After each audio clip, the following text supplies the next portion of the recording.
Howdy there, fellow PvPers. Welcome to a Cataclysm arena video. We're going to look at the gameplay of three different classes. I'm looking at my Warlock right here, pretty geared up. Definitely not my main by any means. I don't have a ton of Warlock XP, but I figured it would be super fun in Cata, so I decided to level that first. Got the Mage and Shadow Priest going as well. Shadow Priest has been my main for most of my WoW tenure. Did main Mage most of Cata though, so I definitely have some background knowledge on the Mage too.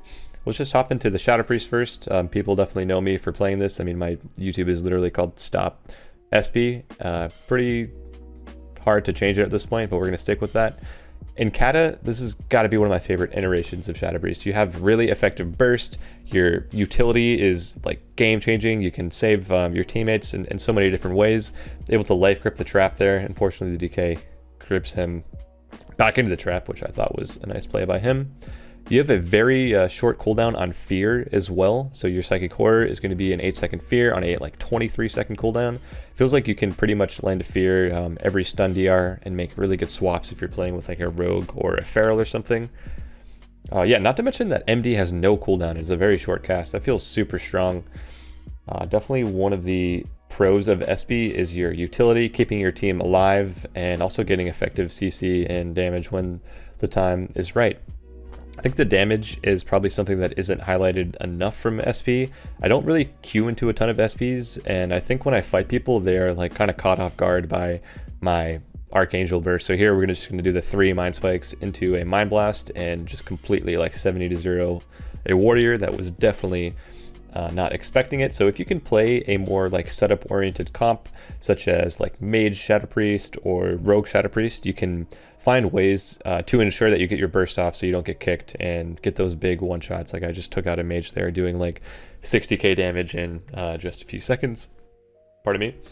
Yeah, more Mind Spikes. This is just like a Mind Spike montage at this point. So basically, if you don't know how this works, 2 Mind Spikes will make your next Mind Blast instant. And will also increase the crit chance. If you want to get that 100% crit, I think you have to spike 3 times.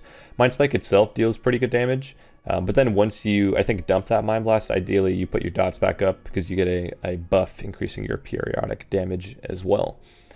Yeah, now we talked about all the pros, right? We got the CC, we got Sick Burst. What are the cons? Well, the biggest con for me is your lack of mobility and then your mana management as well. We'll show some examples of maybe me being like in the middle of the game and just like having to wand. Feels like you have to disperse kind of just for mana a lot.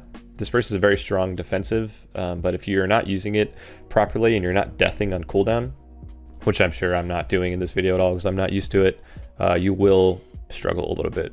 So here I'm going to melee the Tremor Totem, get a double fear on the DPS silence, and then I'm going to triple dot everything. I'm not sure how good Shadow Play is. Certainly feels good in this matchup that we're playing against Ellie's, which I would not put in the top 3 department. You could make an argument that Boomkin might be like on par or better than Shadow Priest because they have that one good comp with LSD, but I just feel like SP has other comps. Mage Shadow Priest, super fun. Shadow Play, pretty good. And RPS, obviously pretty good. All right, entering the Mage territory. Fire is probably going to be what you want to play if you're playing Mage right now. Frost seems a little difficult just with the stats. I feel like my shatters don't really crit quite well yet. Mastery is pretty low. If you get the Raid Trinket, you might be able to pull off some nice crazy like 100-0 swaps in RMP.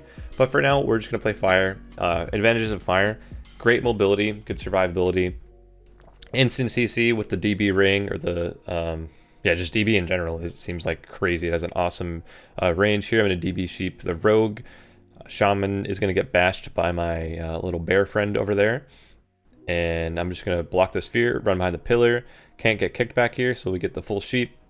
Put up the Living Bomb again, and just do a Blast Wave. Do like very tiny, kind of consistent, solid DPS. I didn't get a Combust at all this game, and it just felt like we're able to run the enemy team down with good CC. And just, yeah, effective survivability, good kiting, all around pretty good class. Now, enter the combustion territory. I don't know why I'm saying enter in territory, but looking at what is broken about Fire Mage is this shit, dude. Like, this is literally my first day playing Mage, and I just kind of asked someone, what do I do? Aegis gave me the 1-2 Swifty Fire Mage guide, and I'm able to just do 20k DPS literally my first day playing Fire. I didn't play Fire at all in Cata. and it's just so simple. So if you want to know how to do that, check out Aegis on YouTube. He's an awesome mage and definitely knows a lot more than me, but he can tell you that this is broken. As fun as the fire combust is, I will say that it is extremely RNG. Sometimes you get it in the opener and you kill the shaman, like that one example. Sometimes you go all game without getting a pyro, and that's just kind of life. Or you finally get the pyro and it doesn't crit. Or you finally get the pyro and you get micro CC'd and purged. You know, it can be kind of frustrating to play, but when you do get that big bust off, it is super exhilarating. It is a big dopamine rush. You're essentially gambling every time you're out there fishing for procs. So weakness of Mage is, yeah, RNG based. Also, playstyle kind of predictable. If people play really well around combustion, they don't stack, you might find yourself in a tricky position. Hunters are also incredibly strong into mages. Not to say that they aren't strong against other classes, but I feel scared for my life anytime I'm in the line of sight of the hunter. So you can definitely see in this game, anytime I'm in line of the hunter, I'm scared. If you don't know how combust works as well, it basically takes all of your dots and makes them into one big super dot. So the philosophy is you get a pyro crit, gives you the big ignite and the pyro dot, have a living bomb up, combust, and then hopefully get an impact stun, and it spreads to nearby players. So not only are you micro CCing people, but you are dealing effective damage as well. Pretty much glued to the pillar here. Healer kind of tells me I might have to block, and then I just blink behind the pillar, trying to bait this feral back. Spell steal his instant clone, so Mage still has pretty good utility there, and just able to finish him off with some light instant damage. As far as comps for Mage go, I've only played Feral Mage, but I've queued into a lot of MLS, and that seems really good. And Fire RMP also seems really, really good. The main advantage of playing with these like Ferals or Rogues is the awesome stuns, and just a way to ensure that you have more protection on your combust. UA Lock does not have a lot in terms of stuns. They actually have no stuns. They have Coil, but they have UA, and dispelling UA can be very stressful as a healer, as well as they just have a bunch of trash debuffs. So it's just hard to dispel combustion when you have a UA lock on your team. You can get away with doing more like YOLO busting without CC, just going for pressure. Probably win a lot of games on mana as MLS. I haven't played it. I'm not sure what it wins and loses against. I'd imagine it's very good against like melee cleaves. Probably instantly loses to triple DPS. Probably loses to Arless, but overall, I think you have a couple options as Mage. Just really fun all around spec to play. Also very viable in twos. If you're thinking about twos, like Mage Rogue is super fun in twos as well. You could even play Frost for that. And just for the example, we'll throw in a Frost Mage clip, because I feel like as Mage, it is fun. You can kind of rotate between these two specs, depending on what comp you're playing. Frost is going to be good with RMP, definitely with a Shadow Priest as well. If you're playing a Shadow Priest, you probably want to pursue a Frost Mage and get some really fun burst combos off. Obviously, you have Deep Freeze instead of Dragon's Breath. It's going to be really good for helping you burst, but as well as getting Sheeps on the healer makes it a little bit easier, because you don't really have to blink into the healer to DB sheep like you do on fire. You can just kind of deep sheep from range. You could tell I did my first Frost Bolt in the beginning of the game, and then I'm just sending out instant cast, just controlling my procs pretty well. You have Pet Freeze and Flame Orb, or Frostfire Orb rather, to generate procs. So it feels like every go you kind of have one of those two up, and you can contribute something to the matchup. But yeah, definitely like Frost Mage. I see it getting better as time goes on, so definitely check it out. Right, we have saved the best for last, the Affliction Warlock, the pinnacle of Cataclysm PvP. The reason why I wanted to play more Warlock this time around is because I know what it feels like to play Mage and Shadow Priest against Warlock and just hating my life, and this time around I wanted to be that dude that makes other people hate their lives, but I actually do want all sentient beings to be happy and to prosper, and for everyone to find happiness and love. In the game though, I am trying to kill you, and on a Warlock I feel like there's just so much you can do to outplay your opponent. Played this pretty bad in the opener, but we're able to get pressure pretty quickly from Howling the DPS. Demon Soul swap to the healer, haunt him, coil him. I even kicked him in the beginning. Got a UA Fear on the Hunter upstairs. As that fear expires, I'm going to swap a UA Fear to the Rogue.